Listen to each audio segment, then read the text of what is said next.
Buenas noches y bienvenidos un día más al canal Nuestra Voz. Y hoy vamos a hablar de un caso extraordinario de un humanoide en una base militar aquí en España, ¿verdad, Tony?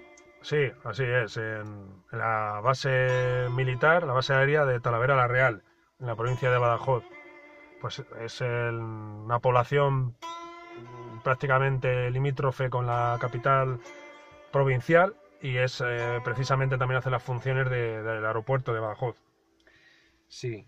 Pero eh, vamos, esto que vamos a contar, que vamos a narrar y que muchos de vosotros seguramente ya habéis oído hablar de dicho suceso por muchos programas de televisión, bueno, más que programas de televisión, programas de misterios radiofónicos y sobre todo el reportaje que le dedicó Cuarto Milenio. Y nos estamos remontando al año 76, en un momento en el que únicamente era base militar. Era sí, una zona en la que además era cuartel donde se hacía la antigua mili, vamos, donde se hacía la mili exactamente. y relacionada con soldados y reclutas de la mili va un poco lo que vamos a contar, ¿no, Tony? Exactamente. Y esto ocurrió el 12 de noviembre de 1976. Y sobre las 2 de la madrugada, pues el cabo Pavón empezó a notar interferencias en las comunicaciones de radio y no le dio demasiada importancia y continuó su trabajo en la garita, Tony. Ajá. Sí, creo que después, ¿no? Le sorprendió una luz en el cielo, ¿no? Y fue cuando ya puso el grito en el cielo, por decirlo de alguna manera, ¿no? Ya esta luz comenzó a descender cayendo dentro del recinto, en Exacto, una zona de mucha vegetación, con arboleda, ¿no? De lo que ellos llamaban alamedas. eso es. Y ya fue cuando el cabo Pavón no dio, pues se puede decir, no quiso dar de entrada la alarma general y le comentó a tres reclutas, a tres soldados Sí, rasos, que se acercaran a dicho sector para comprobar qué clase de objeto era ese, ¿no? así sí, acercarse allí para ver qué había Hmm. caído en la base, ¿no, ¿Estos soldados Tony? quiénes eran, Tony? Bueno, pues estos soldados eran José Hidalgo, Juan Carrizosa y José Manuel Trejo, Tony. Ajá. Que vivirían, según cuenta, bueno, pues la experiencia más impactante de sus vidas, Tony. Ujú. Se produjo un extraño remolino de tierra una vez que se acercaron al lugar de los hechos, y Ujú. cuando cesó este remolino de tierra apareció un ser verde fluorescente Ujú. con forma antropomorfa de unos 3 metros de altura, Tony. Jo. O sea, Y acompañado, decían, de un sonido metálico que recordaba, decían ellos, al abrir y cerrar de unas tijeras, pero como si fueran gigantes, un... ujú. Y bueno, esto un poco por encima, ahora vamos a dar más datos. Aterrorizados, pues José Hidalgo, Tony, decidió sacar su pistola Ujú. y vació todo el cargador sobre este supuesto humanoide, Tony. Ujú. Y instantáneamente los tres militares se marearon, pero en el caso de este militar que disparó, de José Hidalgo, Ujú. eh, vomitó y Ujú. perdió el conocimiento y todo, Tony. Ujú. Que dice Sí, que tenía un dolor impresionante en el pecho. Y bueno, esto es un poco por encima la generalidad sí, un de... poco así, resumidamente un poco la descripción del suceso, ¿no? Porque Exactamente. entre todos estos testigos, principalmente el que mayor protagonismo acabó tomando en toda esta historia fue José Manuel Trejo, que fue precisamente a quien Iker Jiménez entrevistó en Eso su es. programa Cuarto Milenio, y, y también al que he podido yo personalmente oír en una intervención, en un par de intervenciones, en un programa de misterio muy bien hecho, que de aquí también recomendamos, que se llama El secreto de la caverna, que se emite pues en la radio universitaria de Badajoz. Ah, sí.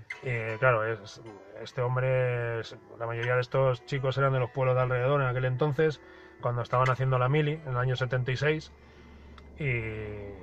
incluido José Manuel Trejo, que fue el que llevaron al programa, y, y de verdad, pues las historias que circulan alrededor de esta persona, que él mismo pudo narrar, tanto en el programa de Iker como en este programa que yo le he oído, son alucinantes. No sé si las conoces algunas de ellas. Pues algo conozco, Tony. Trejo comenta que estuvo 31 días ingresado en el hospital de la base y... No, tengo que rectificarte ahí, en concreto, en el hospital de Badajoz, perdón. No, estuvo en el hospital de Badajoz, pero luego fue, donde estuvo ingresado tantos días, fue en el hospital, lo trajeron a Madrid, al hospital militar de la aviación, sí. Que no confundir con el Gómez Zulla, famoso hospital militar actual aquí en Madrid, en un edificio enorme que está ahí en Carabanchel, sino este estaba, porque creo que ya no está en funcionamiento, ya junto a Arturo Soria. Arturo Soria, del Ministerio del Aire, que existía por aquel entonces, el hospital del Ministerio del Aire desde Badajoz, fue trasladado allí y fue donde, dice que lo primero que hicieron fue, que ahí es un poco la estigmatización que sufren a veces estas personas, que sufren estas experiencias, y más en un contexto militar como le ocurrió, y habiendo habido incluso disparos, ¿no? Que eso hizo que se creara un consejo de guerra, por así decirlo, ¿no? Y a este pues lo llevaron a psiquiatría allí en el hospital, y fue pues eso, lo primero que vio pues fue una persona en la ventana, y fueron a echar mano a él, diciéndole ¿qué haces? Y lo primero pues una persona suicidándose. Así, o sea, fíjate, o sea, esa fue su llegada al hospital de Madrid, después de unos pocos en el de Badajoz, y nada, y ahí ya pues se puede decir que estos ya son los datos que tú estabas comentando. Pues ya fue ingresado y entró en coma, o eso cree él, que fue lo que le contaron, y evidentemente fue así. Entró en coma, pero no sabemos si es porque le quisieron sedar más de la cuenta, a lo mejor. Sí, porque querían un poco, pues de una manera hipnótica, sacarle informaciones, y precisamente fue lo que estuvo, según le pudo contar una monja en el hospital, que él luego sabía que a lo mejor que él pensaba que era era una mujer que estaba cumpliendo un papel de gobierno, que seguramente no era ni monja, ¿sabes? Sí, y le estaban grabando y todo, Tony. Sí, se lo llegó a comentar, claro, sí, todo lo que decía, tal, pero esa información nadie podía acceder a ella, ni siquiera Iker Jiménez en sus investigaciones, ¿no? Y nada, pero bueno, lo primero de todo fue, evidentemente, pensaban que estas personas pues formaban parte de un complot de algún tipo, y hubo unas investigaciones tremendas, o sea, interrogatorios a los 3 testigos, y bueno, incluido también al cabo Pavón, a todos los que participaron, fueron, aparte de los testigos, los que estaban implicados, y esto supuso pues interrogatorios tremendos, de horas y horas y horas y horas, pero sin comprobar dándole finalmente cierta verosimilitud, porque no encontraron contradicciones. O sea, claro, si tú estás entrevistando a varias personas por separado y las estás interrogando durante horas, si eso es mentira, les vas a pillar en algún momento en algo, ¿no? Como bien que lo lleven preparado, ¿no? Y aquí pues ya fue cuando se dieron cuenta de esto, y estas personas sufrieron a partir de ese día. Bueno, hubo uno que empezó a tener los primeros síntomas de Parkinson. De Parkinson, Tony, con 22 años le empezó... Sí, que sale precisamente... Se le cronificó el Parkinson a los 22 años, pero los primeros síntomas los sufrió a raíz de esta experiencia, Tony. Y bueno, y el mismo José Manuel Trejo, hay que decir, volviendo a adentrarnos un poco en esa experiencia, es que hay que ponerse... hay que cerrar los ojos e imaginar cómo pudo ser, porque tuvo que ser tremendo. O sea, ellos, lo primero de todo fue ese sonido estridente que creo que Trejo describía como un silbido, como un silbido que iba y venía, y ya lo siguiente fue pues ver esa luz, que fue cuando el cabo Pavón mandó a estos 3 soldados a que para que se acercaran al lugar. Ellos estaban en la zona de explosivos, por lo visto, de la base. Y claro, entonces ellos vieron que algo se movía detrás de los matorrales, iban con el perro ladraba, pero según se fueron acercando, el perro, como pasa en muchas de estas situaciones, se quedó bloqueado. El perro se asustó, dicen que metió el rabo entre las piernas y se la aspiró. Sí. O sea... Y era un perro policía entrenado pues para atacar, Tony. Que Sí. si es el perro, en cuanto siente la más mínima amenaza, un perro de estos está entrenado, un pastor alemán, para atacar. Y se fue. Incluso, fíjate, cualquier perro que tú te puedas encontrar, de estos que vas andando, paseando por una acera, que estás pasando delante de un chalet y hay un perro, por pequeño que sea y aparentemente ladra. No peligroso, es que si no te vas de ahí no se va a asustar nunca. Claro. Va a seguir ladrando. Puede huir ya si directamente ya le agredes o algo, ¿no? Sí. Pero en este caso es que no llegó ni a hacer... O sea, se quedó bloqueado el animal, ¿no? Y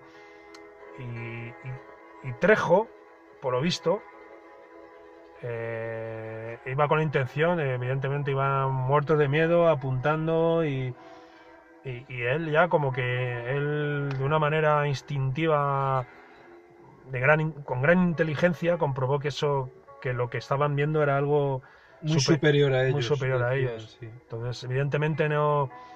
Él se quedó, no sé si se quiso acercar y es como si hubiera una barrera que ellos no notaban, porque este ser era, bueno, lo hemos descrito, aparte de los 3 metros que le calculaban de altura, tenía, bueno, lo que has dicho tú, tenía como alrededor un verde fluorescente que le rodeaba al cuerpo, como si fuera como un aura que le rodeaba. Eso como de, podemos decir, no sé si dijeron medio metro, 1 metro alrededor, quizás 1 metro alrededor de él, ¿no? Y los brazos en cruz, Tony. Y los brazos en cruz, sí. Y nada, fue como que una fuerza que salía de este ser que la atravesó por dentro. Dice que lo sintió como si algo la atravesara, y fue cuando cayó desplomado, porque no solo cayó desplomado José Hidalgo, que fue quien disparó, sino también José Manuel Trejo, y de ahí toda esta descripción para volver al tema de las secuelas. Sí. Esta persona sufría mareos, tal, y fue ya cuando, ya después de los interrogatorios, fue cuando le llevaron al hospital de Madrid, incluso pensando que podía estar loco, ¿no? Y le llevaron pues no sé cómo, ahora mismo no recuerdo cómo le denominan en los hospitales, a la sección o a la especialidad de psiquiatría, sí, vamos. Sí, al área de psiquiatría. Al área de psiquiatría, ¿no? Del hospital, y fue cuando pudo comprobar este triste suceso, ¿no? De la persona suicidándose. Fíjate, un chaval de 20 años que sale de Badajoz, después de todo lo que han vivido, que encima les pongan como sospechosos, ¿no? Porque no les creían en un principio las autoridades militares, y acaba llegando a un lugar así, o sea, eso te cambia la vida, vamos. Eso cuenta Tony. Y también comentaron otro dato de este ser que vieron, que no estaba tocando el suelo, estaba como flotando y como que no, las piernas no las tenía, estaban como difuminadas y no tocaba, que estaba como suspendido, ¿no? Suspendido a medio metro del suelo aproximadamente, comentaron. Y que tenía un casco negro en la cabeza, también comentaba Trejo cuando le entrevisté a Iker Jiménez. Y es bastante curioso ver la entrevista que hace Iker Jiménez a Trejo, porque lo volvió a vivir otra vez. Le dijo Iker Jiménez: lo estás viendo ahora mismo, ¿verdad? Y dice sí. Joder, decía un casco negro llevaba en la cabeza. Increíble. Impresionante lo que... Y luego, bueno, secuelas han tenido psicológicas. Este Trejo, aparte de... Estuvo con Mario, tardó 8 años en recuperarse. Se desmayaba, perdía el conocimiento, ha estado con la salud unos años. Si esto es del 76, pues fíjate, Tony, hasta el 84 no se recuperó. O sea, 8 años para recuperarse del todo. Que no es... Yo lo que sí he comprobado, porque he podido ver en el reportaje de Iker Jiménez, que han intervenido también José Hidalgo, que fue la persona pues que empezó a padecer Parkinson, Sí, y ya se le podía apreciar en la entrevista, no sé si total, recuerdas ya, sí. no era a lo mejor el máximo grado, pero ya Sí, bastante le mucho, costaba hablar muchísimo. y- pero es ya no solo esa secuela física, sino yo creo que es eso ya convierte, o sea, una experiencia de este tipo, está claro que psicológicamente también te cambia ya de por vida, que sí, ¿no? Y lo que sí he podido ver que José Manuel Trejo, sobre todo en las intervenciones que son un poco más intimistas y son entrevistas más largas que ha hecho en el Secreto de la Caverna, Sí, que es el programa que os he recomendado antes, radiofónico, que podéis encontrar y buscar, no solo el podcast, sino estas dos intervenciones en 2014 y 2015 de José Manuel Trejo, lo podéis buscar en iVoox y merece mucho la pena porque se puede apreciar que yo creo que esta persona sí la ha metabolizado de una manera filosófica. O sea, esta persona incluso se puede decir que le ha cambiado la experiencia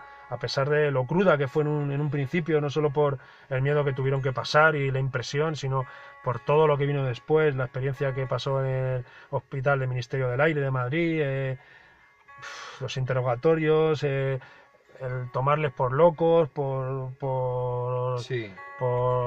delincuentes, incluso llegaron a decir que se estaban traficando con armas en el cuartel. Y pese a todo lo negativo del principio, esta persona yo creo que lo ha metabolizado de una manera muy positiva y se le nota al hablar, se le Sí, nota al yo estoy contar. totalmente de acuerdo, Tony. Cuenta Trejo un detalle muy curioso que no se encontraron los casquillos de los disparos nunca. Y Cierto. bueno, se cree que, pues, que este humanoide o este ser los cogió para analizarlos o vete tú a saber para qué. Nunca aparecieron. Y tampoco aparecieron los impactos de bala de los proyectiles al salir, pues tienen que impactar contra el muro que estaba detrás. Dicen que no había impacto de bala de ningún tipo, pero todo el cuartel evidentemente con las detonaciones de las armas de fuego, que son muchísimos decibelios, pues cuando vaciaron las armas se armó ahí un revuelo que pa' qué. Y no se encontró, Tony, ni las vainas, los casquillos, ni los impactos de los proyectiles contra el tabique. O sea que algo muy curioso, como si lo hubiera absorbido este ser, Tony. Sí, bueno, tenemos que decir que durante la descripción del suceso, tras los disparos de José Hidalgo, no sé, suponemos que esto no, vamos, que no provocó nada en dicho ser, ¿no? Porque es que, dicho lo que acabas de contar, parece como si tuviera el poder hasta de pulverizar las balas, ¿no? Porque no quedaron ni casquillos, pero poco tiempo después, no sé, creo que fue algo de lo que fueron segundos, este ser desapareció. Y dicen y según cuenta Trejo, desapareció, desapareció de repente, y él lo describe como ese chispazo de luz blanca que quedaba en las antiguas televisiones cuando sí. se apagaban. Sí, él lo describe de esa misma forma, exactamente, Tony, que se hizo muy grande y se redujo en un puntito muy chiquitito.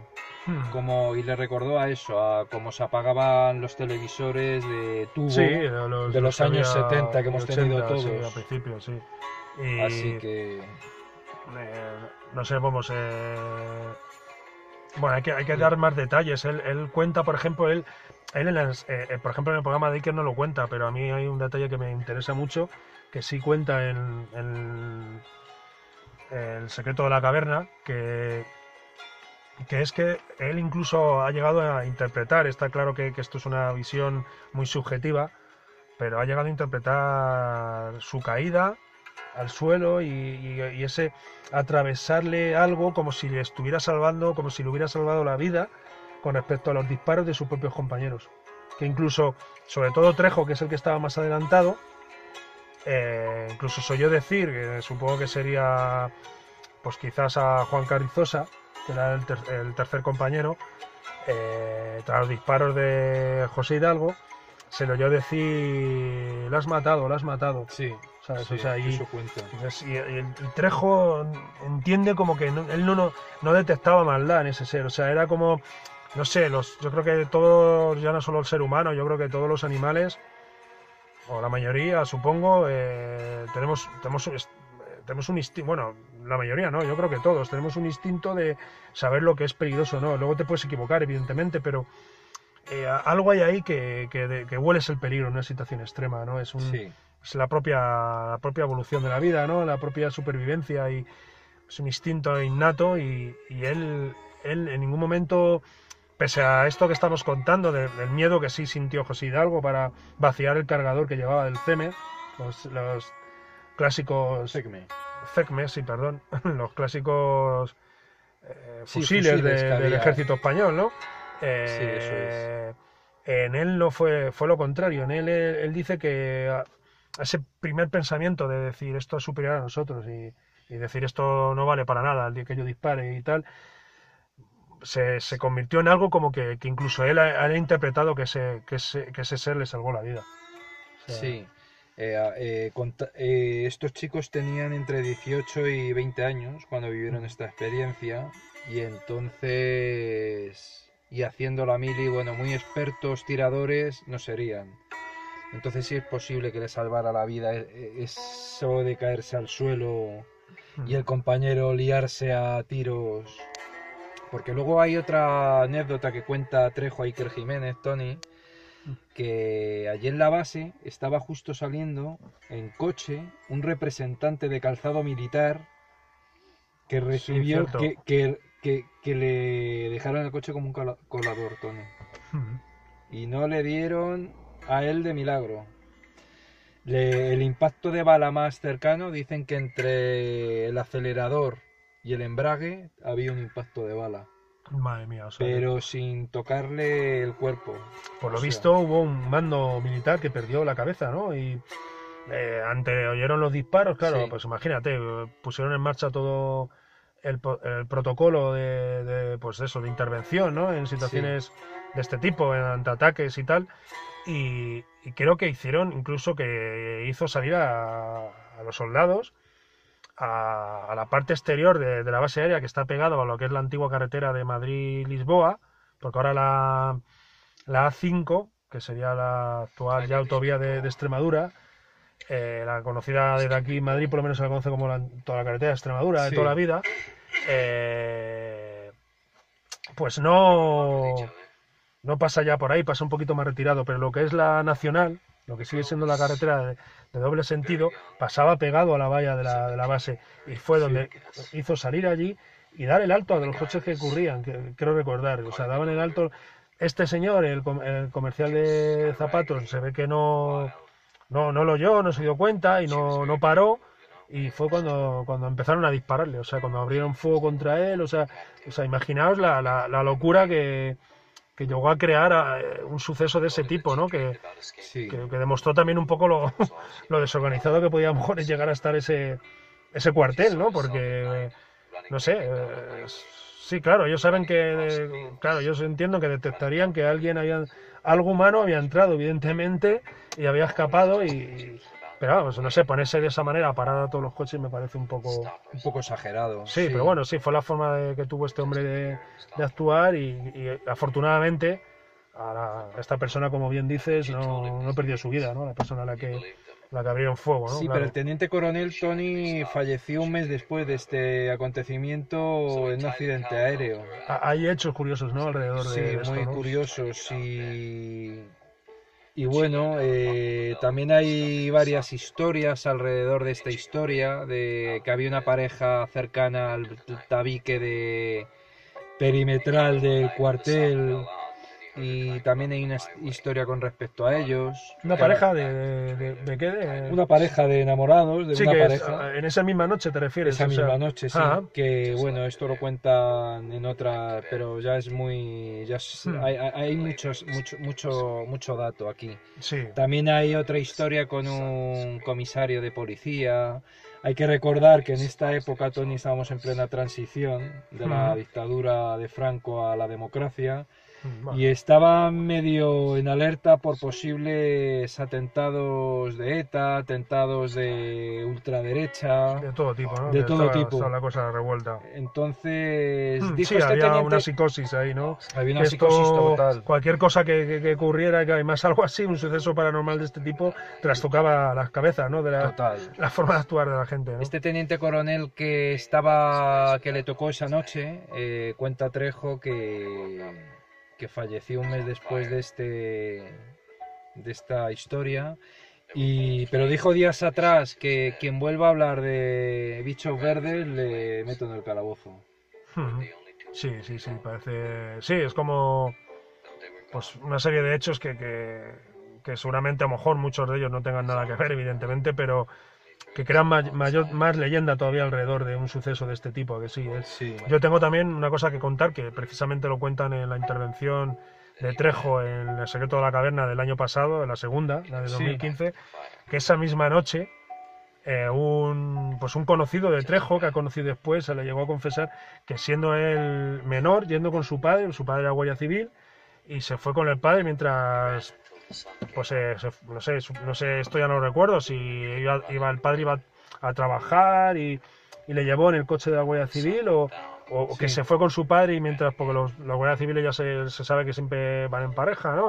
sí. Y se llevaron al chaval, se llevó a su hijo ahí para que fuera con ellos, a que los acompañara y tal. Y esto lo ha llegado a reconocer, que son personas siempre, a lo mejor las personas de los cuerpos de seguridad del Estado, pues igual son un poco remisas a contar este tipo de cosas. Esa misma noche ellos llegaron a ver lo que calificaron como una naranja. Una naranja. Una naranja volando en el cielo. Una naranja que de repente, no al modo de cómo desapareció el humanoide, sino de otra manera, pero se elevó hacia el cielo Por y, esa y zona desapareció también. también, sí, en la provincia de Badajoz, en pueblos cercanos a esa zona. Es que piensa, Tony, que hubo mucho en los años 70, por estas fechas, hubo mucho fenomenología ovni en la provincia de Badajoz, Tony.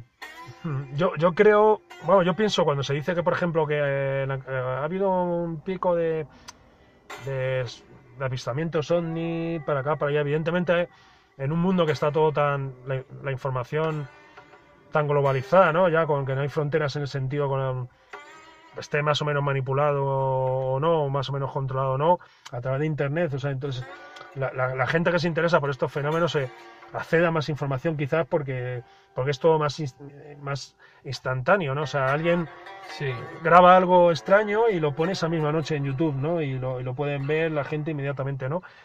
Pero sí es verdad que yo creo que de cara a los grandes medios hoy en día, salvo programas así que han alcanzado la dimensión de cuarto milenio, eh, es algo la ufología no está de moda, por decirlo de alguna manera hoy en día, ¿no? Y sí lo estuvo en los años 70 y gran parte de los 80, ¿no? Y en aquella época yo creo que la gente se atrevía a contar más lo que veía y lo que sucedía, ¿no? Pero que hoy en día sigue ocurriendo seguramente igual, lo que pasa que no, a pesar de lo que acabo de decir, de que es más fácil transmitir la información, de que si tú te interesas por un cierto tema vas a encontrar siempre tu tribu, tu reducto donde encontrar información, y si buscas vídeos en YouTube vas a encontrar un montón de últimos avistamientos o vas a encontrar un montón de audios también de programas de radio de que tratan estos temas y tal, sí, que a lo mejor antes era más difícil, pero ahora mismo nunca te va a salir una noticia de un avistamiento ovni en un periódico de tirada nacional. claro. Y en aquel entonces sí salía.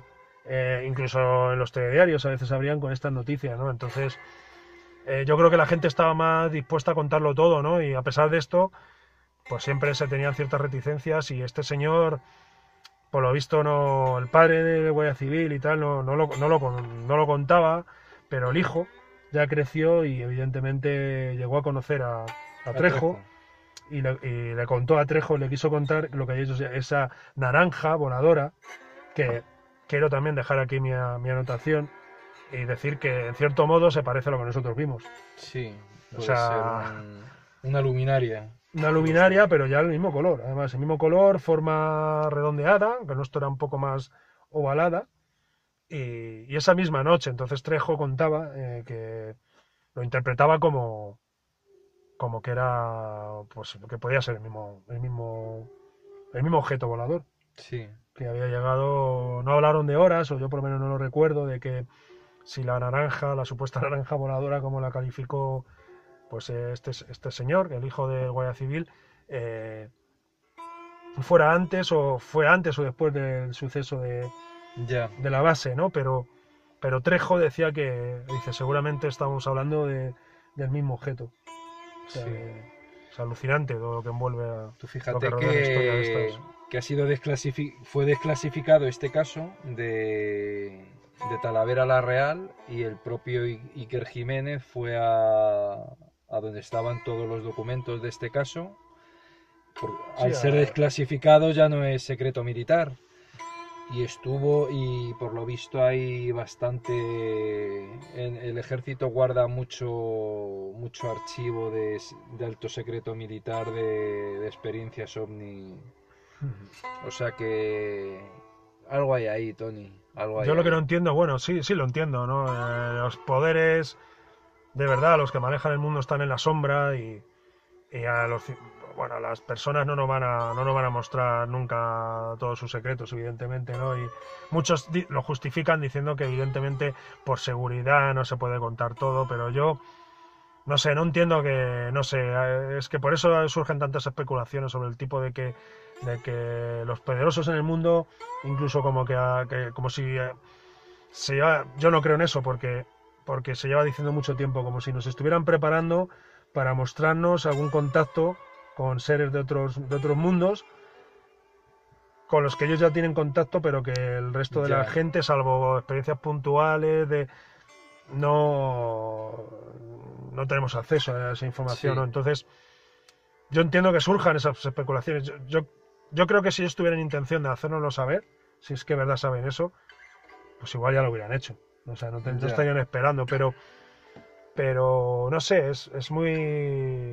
O sea, en cierto modo, a quien sea incrédulo con todo esto, porque no crea directamente o porque no conozca a nadie o no haya tenido una experiencia propia o no conozca a nadie que la haya tenido, a quien dé credibilidad, es una prueba de la verosimilitud que hay detrás cuando los gobiernos ocultan todo este tipo de información. Si fuera incierto, si estas cosas no ocurrieran,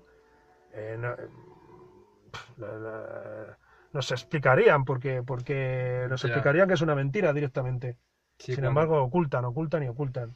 sí, también se dice, Tony, un dato que me acabo de acordar, que por lo visto había esta base de Talavera la Real, había también, tenía un convenio con Estados Unidos para hacer ciertas maniobras, porque esta base era del Ejército del Aire, sigue siéndolo, creo, hoy en Sí, día. es una escuela De según vuelo, contaba Trejo, de Eurofighter aquí. sí, hoy en Sí, día sí, ya de los Eurofighter. Mm.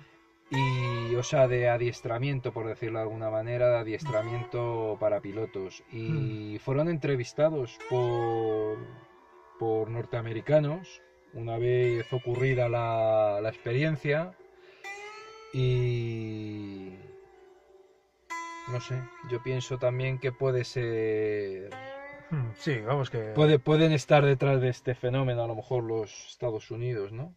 No sé, es que, claro, es que cuando se habla de avistamientos ovni, no se está hablando de que dichos objetos voladores sean de procedencia extraterrestre. Podría ser alguna tecnología que estuviera... Eso fue una de Exacto. las primeras conclusiones, o sea, de los primeros razonamientos que me surgieron en la cabeza cuando nosotros tuvimos el avistamiento de 2014 en Toledo, ¿no?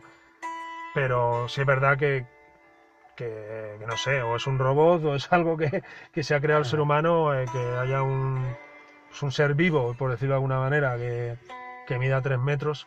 Eso ya te hace creer que si no es si es de este mundo, por lo menos humano no es. ¿Sabes? O sea, ya no nos entraríamos en las especulaciones no ya de extraterrestres, sino de intraterrestres, ¿no? Pero vamos, eso no era... Evidentemente no era humano, ¿no? No tenía... Humano, no. Y sobre todo el poder que tenía, ¿no? No sé, como algo que le rodeara, que hasta tenía... O sea, ejercía una fuerza desconocida, ¿no? que hacía que incluso las balas desaparecieran, ¿eh? O sea, Sí, es algo sí, impresionante. O sea, es ¿no? bastante En este caso, claro, estamos hablando de una tercera increíble. fase. O sea, Total. sí, casi cuarta fase, porque prácticamente quedaron no aducidos, pero fue algo que les produjo una gran conmoción, ¿no? En el momento, ¿no? Y no tiene nada que ver con lo nuestro. Lo nuestro fue una primera fase, simple avistamiento, simple entre comillas, porque yo no he visto nunca nada igual en mi vida y a lo mejor es seguro que puede ocurrir que nunca vuelva a ver nada igual, ¿no? Y para mí ya, en cierto modo, también ha cambiado mi vida, porque me ha cambiado la visión sobre esto. O sea, luego ya vuelves a tu vida, como ya comentamos, y no olvidas, pero ya te metes un poco en la rutina y ya parece como que eres otra vez el mismo, pero esto en verdad te cala y se te mete dentro. Entonces, si a mí un simple, entre comillas, primera fase me ha producido eso, ya no, pues imaginaos lo que tiene que ser para quien no lo haya vivido Una experiencia una, una tercera fase. O sea, una experiencia ya no solo de aterrizaje, sino ya de que de ese supuesto objeto surja un supuesto ser. Sí, Un tiene supuesto que ser, ser, digo, o Tony, sea, es algo... para vivirlo, o Sí, sea, para vivirlo. y nada, y sobre todo eso, pues tiene que servir también para abrir la mente, ¿no? Para abrir la mente y decir, ¿por qué no? O sea, ya sabemos que las leyes y las teorías que conocemos y tal, que cada siglo se van renovando, ¿sabes? Sí, Y lo que parece que es una verdad irrefutable acaba... No somos nada, en cierto modo, los humanos. Pensamos que sabemos mucho y ya lo decía Sócrates, que yo solo sé que no sé nada. O sea, es que mm, esa es la postura más inteligente porque es así, ¿no? Entonces, sí, yo sé que que lo que conocemos sobre la velocidad de la luz nos dice que es imposible que ningún objeto material viaje a mayor velocidad que la luz, porque se desintegraría, y que incluso si fuera posible viajando a lo que es la velocidad de la luz, se requerirían años y años y años no ya para ir a otra galaxia, que serían millones de años, sino para salir de la nuestra propia. no, sí, para salir a nuestra propia, pero incluso para movernos entre las estrellas más cercanas. O sea, Ya ves. hay estrellas que están aquí al lado nuestro, que se puede decir, en nuestra misma 8 años galaxia. luz, ¿no? ¿Eh? ¿A cuánto está la estrella Alfa Centauro? Alfa Centauro, que es la más cercana, creo que está a 4, quiero 4 recordar, años 4 a la años luz. velocidad de la luz. Sí, pero es que estamos hablando de la más cercana, y fíjate que hay millones en nuestra propia galaxia, no ya en otras. Sí, O sea, para irnos y no estamos hablando para irnos al otro extremo de la Vía Láctea, sino incluso a lo mejor aquí pues aquí, en algunas más cercanas, ¿no? De la periferia galáctica, porque nosotros vivimos en el extrarradio de la galaxia. Vivimos en el arrabal. sí, en la periferia. Sí, así es. Y pues no sé, hay distancias que son 100, 200 años, 300, miles de años, o sea, Sí, entonces vale muy bien, eso es lo que nosotros sabemos, pero ¿quién no nos dice no sé, que claro. hay O no, que hay otra tecnología, claro. Sí, y luego también entra en juego que rompen todo ese tipo de leyes, porque en realidad nos pensamos que es así la dinámica del universo y resulta que hay mil puertas de entrada y de salida que desconocemos, ¿no? O sea, Eso es. O sea, sí es, y no sé, yo la verdad que Nos yo ha sé, encantado, nos impacta mucho este caso, ¿verdad, bueno, Tony? es que no, para mí es uno de los casos más grandes De la historia de de la ufología, ya no solo en España, sino yo creo no debe haber tampoco muchas a este Es extremo. impresionante lo que vivieron estos Sí, 4 chicos. Y no sé, yo me quedo sobre todo, para mí son muy emotivas y la verdad que se aprende mucho, la paz y el mensaje tan positivo que mostraba este señor José Manuel Trejo en Un tío muy majo, por cierto. estas dos entrevistas y sobre todo en El secreto de la caverna. Yo creo que, no sé, el programa de Cuarto Milenio estuvo muy bien, yo lo he visto y por lo visto incluso Iker Jiménez le llama mi amigo José Manuel. Sí, O sea, le considera su amigo porque él hizo una investigación bastante profunda sobre este caso y de ahí nació incluso una amistad, ¿no? Pero amistad que no tenía con estos chicos muy jóvenes que hacen El secreto de la caverna, pero que se le notó a él como muy a gusto. Estaba en Badajoz, encima creo que en los estudios que estaba era el hospital, o sea, es un edificio que ha pasado a ser parte de la Universidad de Extremadura en Badajoz y y era el antiguo hospital, no sé si militar o el hospital de Badajoz, donde él estuvo los primeros días. Le entrevistaron donde estuvo ingresado los primeros días. Sí, ahí eso es un edificio ya universitario, dejó de ser hospital. Curioso. Y ahí estuvo, entonces él, como que, igual que le volvió a revivir todo en el programa de Iker Jiménez, en las intervenciones en este programa, la primera de ellas en 2014, poco después de la entrevista de Iker, pues él, no sé, se sintió ahí familiar y es como si hubiera vuelto al pasado y empezó a relatarlo todo. O sea, es para oírlo. Os recomiendo que oigáis las dos entrevistas, y porque no sé, para mí es emocionante escuchar a este señor, un señor que luego se hizo músico y que viajó por el mundo y no sé, yo le notaba como una persona que ha vivido, que ha visto la maldad también de lo que rodea al mundo, del no creerte, de la opresión, él comentaba todo el peso que de una institución tan férrea como puede ser el ejército, ¿no? Cómo puede llegar incluso a destruir una persona, ¿no? Y no sé, y es que se le nota a esa persona una inocencia, yo creo que, o sea, que seguramente ya era una persona de buen corazón, pero que que es otra de las cosas que a mí me sorprende, es la... Campechano. Se le ve campechano. Pero me sorprende la entereza. A nivel general ya, no solo en este caso, que no sé, que hay experiencias de todo tipo, pero porque algunas son así peligrosas y negativas y tal, pero hay muchas de estas también que es como que está claro que todo lo que sea superior a esto no tiene por qué ser necesariamente peor. O sea, moralmente, ¿no? De una moralidad quizás más alta, ¿no? En el sentido de... No conocemos nada de sus sociedades, de sus supuestas sociedades, pero no sé, hay un intercambio ahí como que a muchas personas les cambia la vida para mejor. Y José Manuel Trejo es una de ellas. Sí. Es un poco la conclusión y lo que quería reflejar, no sé, para mí la verdad que me ha removido bastante por dentro oír a este señor y es, no sé, o sea, lo repito una vez más, escuchar estos audios porque merecen la pena. Muy bien, Tony. Pues nos vamos despidiendo. Creo que sí, que ya nos tenemos que ir despidiendo por hoy y nada. Esperamos estar de nuevo con vosotros, de nuevo, pronto. Y hasta otra desde el canal Nuestra Voz. Hasta luego.